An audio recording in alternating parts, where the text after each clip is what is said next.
নমস্কার, কেমন আছেন সবাই? আজ শুক্রবার, বাজে এখন সকাল 10টা। প্রচণ্ড রোদ বেরিয়েছে। এই যে শাক কাটতে এসেছি, কলমি শাকগুলো। এই কলমি শাকগুলো কাটবো, আর এই কলমি শাকগুলো ঝাল করবো। সঙ্গীতার ভীষণ পছন্দের শাক এটা। এখনও কাটা হয়নি, এবারে প্রথম কাটছে এটা। এত সুন্দর কচি, নরম একদম। অনেকগুলোই হয়ে গেছে। এই কেটে নিলেই এটা আবার গজিয়ে গজিয়ে আবার হবে। এই 4-5 দিন ছাড়াই কেউ হয়তো, হ্যাঁ 4-5 দিন ছাড়া কাটলেই খাওয়া যাবে। অনেকটাই হয়ে গেছে, পুরো এক আঁটির মতো হয়ে যাবে। এক আঁটি টাটকা একদম নরম শাক। আর এদিকে চাপালোটা শাকটা আছে, এটা আজকে আর নয়, এটা কালকে তুলবো। এর কাছে কটা বেগুন আছে, তুলবো। এই টমেটোগুলো পেকে যাচ্ছে, এই যে লাল হয়ে গেছে এবার টুকটুকে। গাছটায় কিন্তু পাতা শুকনো হয়ে যাচ্ছে, তো টমেটোগুলো পেকে গেছে। সিজন শেষ তো, এই জন্যই পাতা শুকনো হয়ে যাচ্ছে।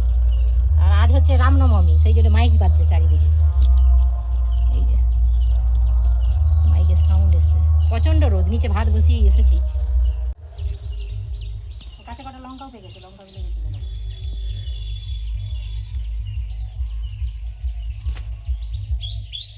আর এটাতে একটা দেখলাম এক্ষুনি, এই যে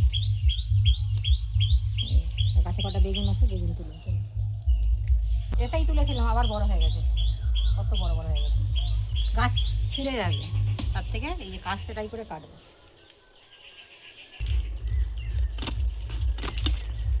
নরম একদম বেগুনটা। এই একটা আছে,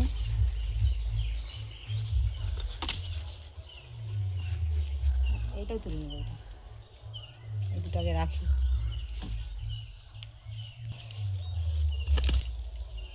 আবার এইগুলো 2-4 দিন পরে তুলতে হয়ে যাবে, এগুলো থাক। এই যে মোটামুটি বাড়িতে যদি টুকটাক একটা দুটো বেগুন গাছ, লঙ্কা গাছ, একটু শাক লাগানো যায়, 1-8 দিন বাজারে না গেলেও ভালোভাবেই চলে যাবে। তারপরে এই রোদের তাপ, এই গরমের দিনে বাজার যাওয়াটা কমই হবে। ভাবছি আরও 2-4 রকমের শাক ক্যারেটে করে ছাতেই বুনে রাখবো, কারণ এই রোদের গরমের দিনে বাজার দিতেও যেন একটু কষ্ট। শীত তো শেষ। এদিকে পিটুনিয়া ফুলগুলো দেখুন, এই বৃষ্টিটা পেয়ে আবার নতুন করে হচ্ছে, ভালোই লাগছে, সেই জন্য রেখে দিয়েছি। এই দিকে কতগুলো আছে, এই যে এগুলো আবার ফুটেছে, এই জন্য রেখে দিয়েছি। ফুটছে যখন ভালো লাগছে, থাক।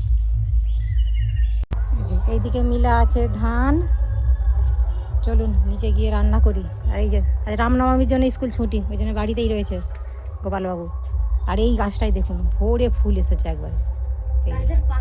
অ্যাডোনিয়াম, পাতা কম, ফুল বেশি। হ্যাঁ, এবারে প্রচুর ফুল হবে ভোরে ভোরে।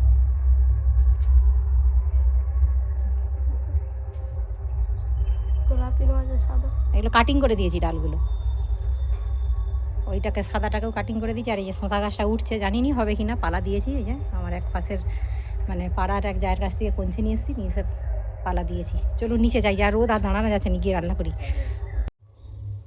এই যে যা রোদ, ওরে বাবারে, তাকাতে পারিনি রোদের দিকে, এত রোদ বেরিয়েছে। এরই মধ্যে বৈশাখ মাস করতে এখন ধেরে বাকি, যে কলমি শাক, বেগুন আর এই টমেটো। আর নিচের গাছে যে এই টমেটোগুলো ছিল, এগুলো সকাল সকাল তুলে নিয়েছি। আর হ্যাঁ, এই চুবড়িটা এবার বাবার বাড়ি থেকে নিয়ে এসেছি, বাবার বাড়ি থেকে, বাবার নিজের হাতে বোনা। এরকম 3টে নিয়ে এসেছি, এটা একটা চাটকা, আর একটা আছে, আপনাদেরকে দেখাই না। এই যে এইরকম চুবড়ি দুটো, একটা তুলে রাখা আছে, একটা পেঁয়াজ রাখা আছে। টমেটোগুলো এখন আলাদা করে দিই, শাকগুলো কেটে রান্না বসিয়ে দেবো। ওইদিকে ভাত তো বসিয়ে দিয়েছি, ভাত ফুটেও গেছে। মাছের ঝাল হবে, আর কলমি শাক হচ্ছে, যে কলমি শাকের ঝাল করবো।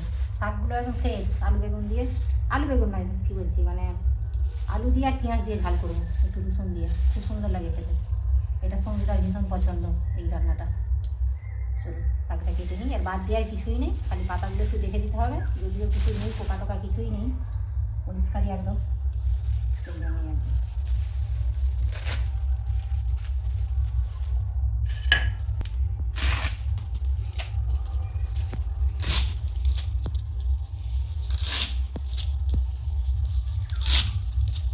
এই যে এদিকে ভাতটাও হয়ে গেছে, ওটা এবারে ফ্যান গালতে দিয়ে দেবো, দিয়ে এদিকে সবজিগুলো করে নেবো।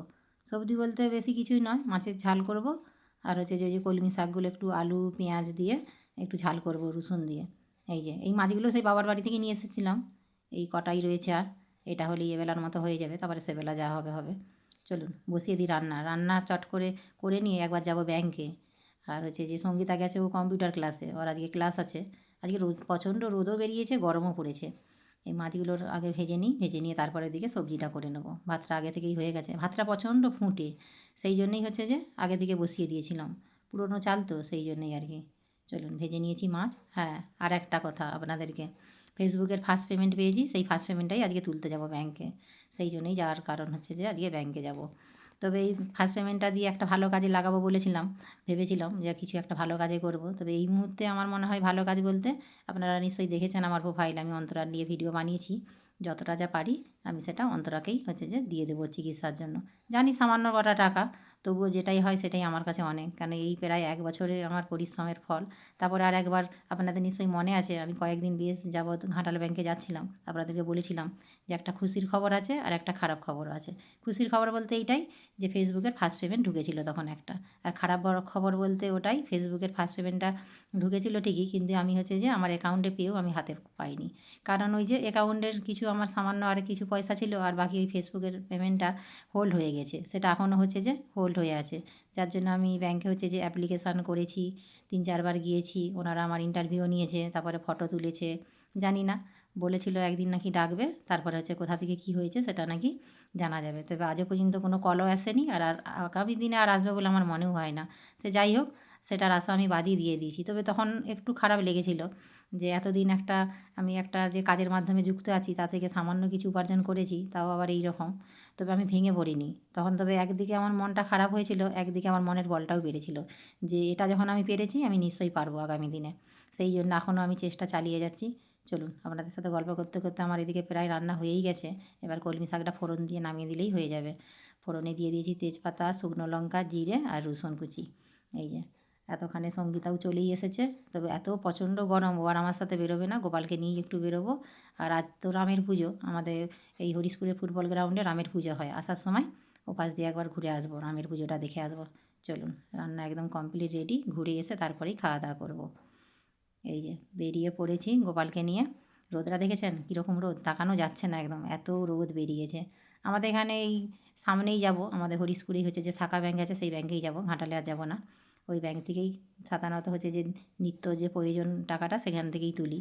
আর যখন কোনো বড় সমস্যা হয় তখন ওই ঘাটাল ব্যাংকেই ছুটে যেতে হয়। চলুন, গিয়ে চট করে একবার চলে আসবো, আর আসার সময় একদম বল গ্রাউন্ডে যাব, আপনাদেরকেও নিয়ে যাব। এই যে চলে এসেছি ব্যাংকে। এই যে এই হচ্ছে যে আমাদের হরিশপুরের শাখা ব্যাংক, এইখানেই আমরা হচ্ছে যে টাকা তুলি। আর টাকাটা তুলে তারপরে ফিরে এসে আপনাদের সাথে কথা বলছি। এই যে টাকা তোলা আমার হয়ে গেছে, টাকা তোলা হয়ে গেছে। চলুন আমার বাড়ি, এটা কালকে যাব। এই টাকাটা দিয়ে কী করি সেটা আগামীকাল দেখতে পাবেন আবার, বলো। আজকে আর যাবো না, কেন দুপুর টাইম হয়ে গেছে, আজ রামনবমী। আজকে এমনি মানে একটা কাজ আছে, কাল যাবো। চলুন, বেরিয়েছি এখন বল গ্রাউন্ডের উদ্দেশ্যে। কাজ আছে বলতে কাজ সেরকম কিছুই নেই, বিকেলের দিকে যাওয়া যেতে হয়তো অন্তরার বাড়িতে, কিন্তু অন্তরার মায়ের সাথে আমার ফোনে কথা হয়েছে। আজ তো হচ্ছে যে আমাদের ঘাটালের সংসদ দেববাবু, উনি ঘাটালে আসছেন, তাই ওনার সাথে সাক্ষাৎ করতে ওইখানে গেছে। যদি মেয়ের জন্য কিছু সাহায্য পাওয়া যায়, দেববাবু যদি কিছু করতে পারেন, সেই জন্যই আর কি। তবে আমরাও খুব আশাবাদী, দেববাবু নিশ্চয়ই কিছু করবে অন্তরার জন্যে। দেখা যাক, আবার আগামী দিনে নিশ্চয়ই জানতে পারবো উনি কী কতটা কী করতে পারেন। এই যে হরিশপুরের ফুটবল গ্রাউন্ড, আপনারা নিশ্চয়ই চিনতেই পারছেন। চলে এসেছি, এখানে রামের পুজো হচ্ছে, পুজো আরম্ভ হয়েও গেছে। তবে চারিদিকে এত রোদ, পুরো খাঁ খাঁ করছে একবারে। এই যে চলুন, পুজোর মনে হচ্ছে এখন আরতি চলছে, সামনে থেকে এগিয়ে গিয়ে দেখি। চলুন, আপনাদেরকেও রামের হচ্ছে যে দর্শনটা করিয়ে দিই।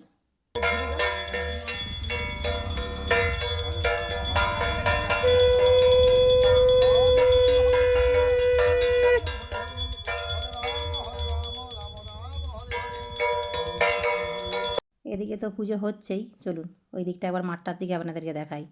আপনারা নিশ্চয়ই অনেকেই পরিচিত এই ফুটবল গ্রাউন্ডের সাথে, কেননা প্রত্যেক বছর আগস্ট মাসে এখানে ফুটবল খেলা হয়। তখন হচ্ছে যে পুরো হচ্ছে যে এই ফুটবল মাঠ জুড়ে আমাদের হরিশপুর গ্রামের শোভাটাকে আরও যেন দ্বিগুণ করে বাড়িয়ে দেয়। এই দিকে চলছে ঝান্ডা, বিকেলে আছে বাইক র্যালি, তার জন্য এদিকে ঝান্ডাগুলো রেডি করছে আর কি। আর এই যে হচ্ছে যে আমাদের পাশেই রয়েছে এখানে রূপনারায়ণ নদী। এই যে চলুন যাই এবার বাড়ি, গিয়ে তারপরে খাওয়া দাওয়া করে যদি সম্ভব হয় একদম বিকেলে একবার আসবো বাইক র্যালির সময়। এখানে এখন সকলেই পুজোতেই ব্যস্ত, এখানে ওনাদের রান্নাবান্নাও হয়েছে, খাওয়া দাওয়ার ব্যবস্থা। আর এই যে চারিদিকে পতাকা। আর এইটা আছে যে আমাদের মারাতলায় হনুমান মন্দির, মানে সেই বজরংবলীর মন্দির আর কি। আমাদের কিছুদিন আগে হচ্ছে যে বছরখানেক আগে কয়েকটা হনুমান ওখানে হচ্ছে যে কারেন্ট শর্ট খেয়ে মারা গিয়েছিল, তার জন্যই এখানে মন্দিরটা হচ্ছে। আর পাশেই হচ্ছে যে 12 হাত কালীর পাকার মন্দির তৈরি হচ্ছে সাথে। বাজে এখন বিকেল 4টে, বেরিয়েছে এখানে রামের বাইক র্যালি।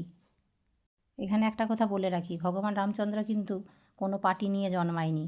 তিনি হলেন ভগবান রামচন্দ্র আমাদের হিন্দু ধর্মের মূলত মর্যাদা ও আদর্শ মানুষের প্রতীক হিসাবেই পূজিত হন। তার সততা, কর্তব্য পালন, ত্যাগের প্রতীক। তিনি ধর্ম এবং ন্যায় বিচার, অশুভ শক্তির বিনাশ এবং বিশেষ করে পুত্র ও স্বামী, পিতাকে দেওয়ার কথা রাখতে বনবাস, কিংবা হচ্ছে যে সীতার হচ্ছে যে প্রতি অনুত্যাগের কারণে তিনি হচ্ছে যে আদর্শ সম্পর্কেরও প্রতীক। আর রামরাজ্যে তিনি সুশাসন ও ন্যায় বিচারেরও প্রতীক। সেটাকে আমরা হচ্ছে যে কিছু মাত্র মানুষ আমাদের হচ্ছে যে ভাবনা চিন্তার মাধ্যমে আমরা সেটাকে এক পর্যায় থেকে আরেক পর্যায়ে নিয়ে গেছি, কিন্তু এটা ঠিক নয়। চলুন তাহলে, আমি আর বেশি কিছু বলছি না। আপনাদের ভিডিওটা কেমন লাগলো অবশ্যই জানাবেন। যদি ভালো লাগে একটা লাইক করে দেবেন। আপনারা সুস্থ থাকবেন, সাবধানে থাকবেন। দেখা হবে অন্য কোনো ভিডিওর মাধ্যমে। আর যদি কিছু ভুল বলে থাকি আপনারা আমাকে ক্ষমা করবেন। আর যদি ভালো লাগে একটা লাইক করে দেবেন।